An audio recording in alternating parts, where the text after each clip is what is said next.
Good morning, students. Today we'll study about antigens. Antigens are those substances that induces a specific immune response in our body. They bind with the cells of our immune system, like B cells and T cells, and generate an immune response.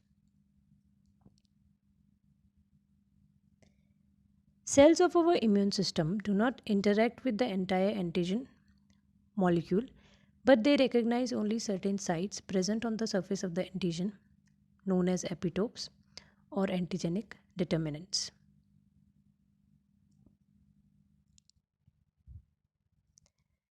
Before knowing the properties of antigens, we should know what is immunogenicity, antigenicity, and the difference between the two.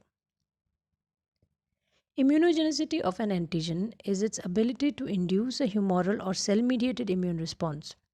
But antigenicity is simply its ability to combine with the final products of these responses.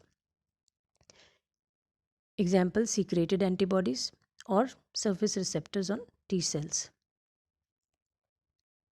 Therefore, we can say molecules that have property of immunogenicity also have the property of antigenicity, but the reverse is not true. Perfect example of antigenicity is hapten. Haptens are small molecules which are antigenic but not immunogenic.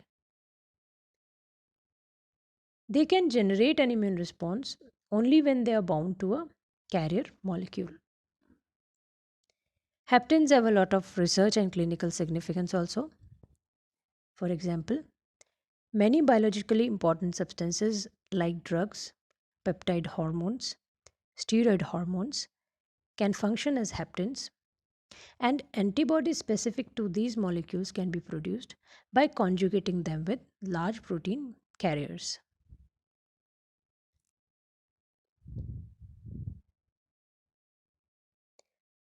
Now let's see the properties of antigens. Immunogenicity of an antigen depends on its intrinsic properties as well as on the biological system in which it generates the immune response. Intrinsic property of the antigen includes its degree of foreignness, molecular weight, chemical composition, complexity.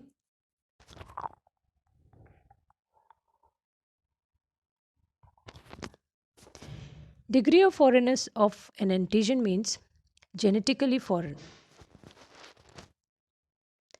Greater the phylogenetic distance between two species, greater the structural disparity between their constituent molecules. But there are some molecules like collagen which are highly conserved across species throughout evolution. Therefore, they have very little immunogenicity. Then antigens which have molecular weight more than 10,000 daltons are more active antigens, while those having weight less than this are less immunogenic. Heteropolymers are more immunogenic than homopolymers. Proteinaceous antigens are more immunogenic than those that which are uh, polysaccharides, and lipid antigens are the least immunogenic. Large insoluble molecules are better antigens than small soluble ones because large molecules can be easily phagocytosed and processed by the cells of our immune system.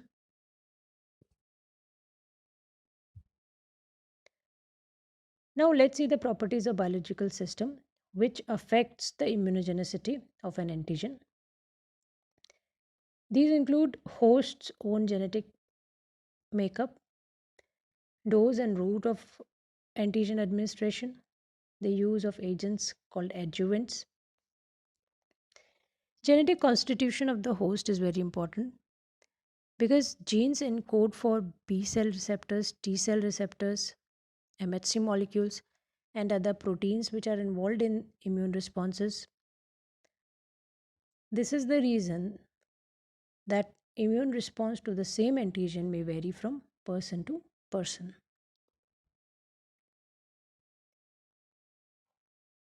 Dose of the antigen is also very important. An insufficient dose may not generate an immune response.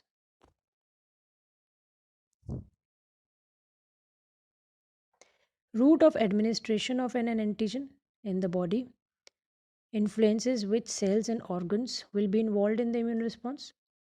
For example, if it is intravenously injected, then it is first carried to the spleen, while if the antigen is subcutaneously injected, it first moves to the local lymph nodes. Finally, there are certain agents or substances called adjuvants, which which when mixed with antigen, enhances the immunogenicity of the antigen. Say if an antigen has a low immunogenicity or is available in very small amount, adjuvants can be used to enhance its immunogenicity.